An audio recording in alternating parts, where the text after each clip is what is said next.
Praggnanandha. This is at the Tata Steel Chess India in Kolkata. Praggnanandha grew in fame in India when he beat Magnus Carlsen 5 times in online chess in the year 2022 when he was rising up to become a big star. Now, having established himself as one of the top players in the world, battles between Pragg and Magnus are looked forward to by everyone. Even Magnus really respects Pragg as a player, and you can feel it in their interactions with each other. The game begins. Magnus plays e4 and Pragg responds with Karo Khan. A small surprise for Magnus as he pauses. He brings his knight out, pawn push to d5, and now d3. Very interesting line. Pragg doesn't even think about taking the pawn, pins the knight, brings his bishop backwards. And here Magnus goes into a think. What should he do here? Because it seems like Pragg has played something which Magnus hasn't prepared deeply against. Uh, knight c3 is a possible move here. There could also be knight d2. There can also be g4. And you can see Magnus burning his time, taking almost 30 seconds for the move, plays queen e2, which is the main line, e6 by Pragg, and now g4, bishop comes back, and Magnus can try to trap the bishop with h4, h5, which is why the queen on e2 is very well placed, protecting the pawn. He does play it h4, great move. h5 is coming in here. And Pragg now starts to think, which is not a great sign per se, because you should be very well prepared here. h4 is one of the main moves.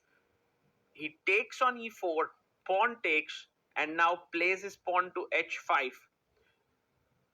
Magnus pushes forward and gains space. Now an important move for black is bishop d6, stopping the knight from coming here, and also the bishop to f4. Because if you play knight d7 to stop here, white can develop the bishop on this great diagonal. He does play knight d7, but Magnus doesn't even think. He doesn't bring the bishop here. He plays knight d2, and this is good for Pragg. One idea can be just to play bishop d6, knight e7, and short castle, but queen c7, not particularly a great move. Bishop b2 is the idea, to put the bishop on this long diagonal, and already it's unclear how Pragg should continue. Now, one plan that Pragg can think about is knight e7, bishop to b2, and c5, so that the knight can come to c6, and then you have some very good control over the dark squares. And perhaps this might be the best way to play in this position, because the other plan could be knight e7, bishop h7, and knight g6, trying to take advantage. But it's all about playing on the dark squares. He plays knight e5, and Magnus responds instantly, bishop b2, and now you can see Pragg is in a bit of a problematic situation with his knight. Bishop d6 comes to defend the knight in the center, and now Magnus thinks for a bit and goes long castles. The rook is beautifully placed here. Now the knight comes to e7, and Pragg is thinking about whether to long castle or short castle. He has these possibilities in his hand, but a very powerful move here is to move the knight and push the pawn forward eventually. But it's not an easy move to make, knight e1, because it's a backward move. Also, after pushing the knight, you get your knight to the d3 square, which is a phenomenal square for the white knight. Magnus is taking his time. Again, a 30-second thing. I'm really amazed. Finds it. Knight e1. I'm amazed at the ability of Magnus to slow down, even in a blitz game. What a move this was. And now knight e1 with the idea of f4 at the right moment. You want to time it well, because the knight could jump here. Long castles comes in. Bishop h3. Now the bishop is looking here. Also f4, f5 can be on cards, maybe with rook f1 coming in. So bishop is very well positioned. And now Pragg, who has perhaps slightly more time on the clock and who was using his time pretty well, is now made to think. And this is what Magnus does to you. His moves are so strong, they make you think. And here Pragg now is kind of at a loss what to do. He goes king b8 and king b1. Also, Magnus just safeguards everything before playing f4, because in future, if this pawn is lost, there shouldn't be a check to the king. So king b1, a very, very nice move, tucking the king away.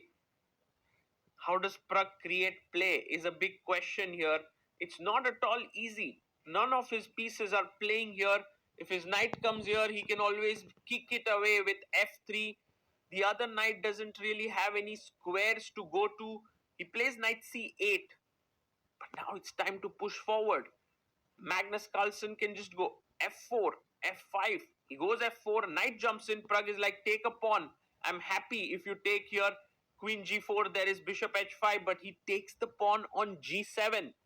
Magnus asks Prag, where's your compensation? Because the moment you play rook g8, I have bishop f6 attacking the other rook. So there's not even time to win this pawn on f4. Rook h7 played, bishop comes here. He goes rook d7. And now, okay, e5 is something which you want to avoid because it really activates this bishop.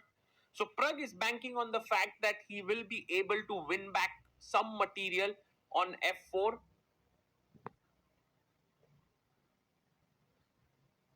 He goes knight to c4. Wow, this is a fine move. Bishop takes pawn, knight jumps to d3. And you can see the knight attacks the bishop, and the threat is queen takes, bishop e5 check, and you lose the bishop here. So Prag moves his bishop to g3. The bishop is really precariously placed here and can be actually tried to trap there with rook d g1. But there are also other powerful moves like knight d e5, blocking the bishop here and getting the knight right into the heart of black's camp. But Magnus goes the other side. He attacks the rook now. Prag chops it off, takes here, and now maybe you want to win this pawn, but the rook is entering on d7, then the b7 pawn is hanging. Too many problems here for Prag. He goes knight d6, Magnus takes on d6, bishop d6 and chops it off, and Prag resigns here. Magnus wins, bishop takes here, queen takes, bishop e5, pinning here, and after queen e5,